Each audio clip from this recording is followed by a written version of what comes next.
So we brought you the other week that the FIA and Formula 1 were considering changing the rules for a one-off two-stop mandatory race at the Monaco Grand Prix this season, and that has now been confirmed. However, this has caused quite a bit of controversy in the Formula 1 community between the fans and also people inside the sport too.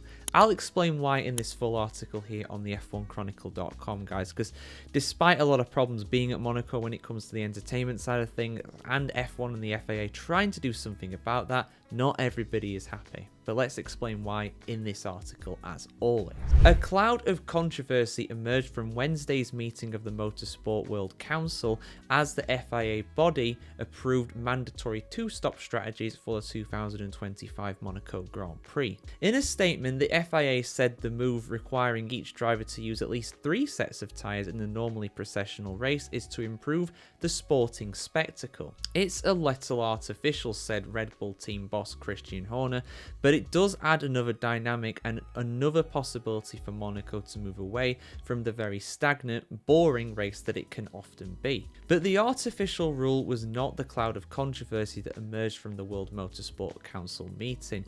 That was reserved typically for FIA President Mohammed Ben Sulayem. Amid rumours that the decisive figure may be challenged in the FIA presidential election scheduled for later this year, 2 officials sat out the meeting when they refused to sign a non-disclosure agreement. Reports suggest that Ben Sulayem is trying to prevent leaks to the media, but FIA Deputy President for Motorsport Robert Reid and UK Representative David Richards point-blank refused to sign and were barred from participating. The latest rumours suggest the saga might be a breach of the FIA's own statutes, including calling into question the validity of the decision made about Monaco.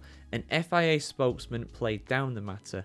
It is normal practice in all organisations for confidentiality agreements to be signed to protect our interests as a regulator, he said. The spokesman added that the measure was overwhelmingly supported by other World Motorsport Council members. Discontent in the FIA? No, surely not.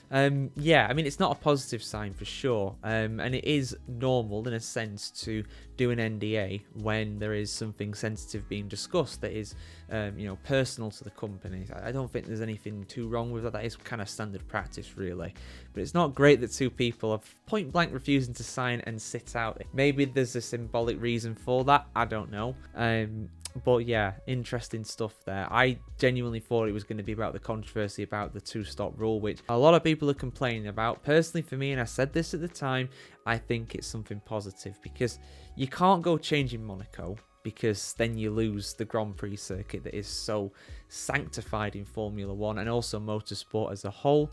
You can't remove Monaco from the calendar. I know a lot of people want to see it gone, but you can't, in my opinion, because it is so special in Formula 1. A Formula 1 World Championship without Monaco in it, for me, is not a Formula 1 World Championship. And I know that'll be a controversial take, but I don't care. That's my opinion. But yeah, I mean, I get it. It's artificial. It is a gimmick, for lack of a better term.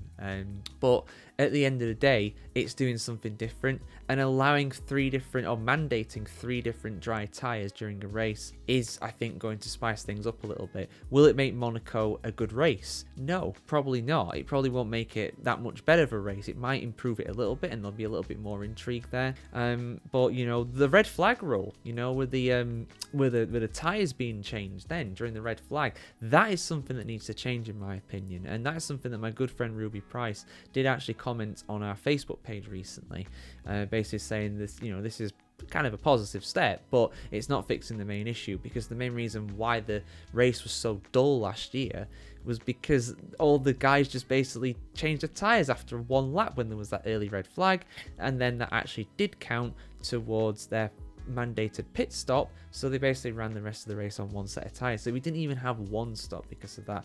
That should be prevented by this, unless you get multiple red flags during a race. But overall, I think it's positive, but it's not the silver bullet. It's not going to make this a great race, because inherently Monaco, with these cars being so wide and the track being so narrow, is always going to be so difficult to go around. But there we go, guys. That's my take on it. What's yours? And what about those guys who refused to sign the NDA? More discontent in the FIA? FIA? It sounds like it to me.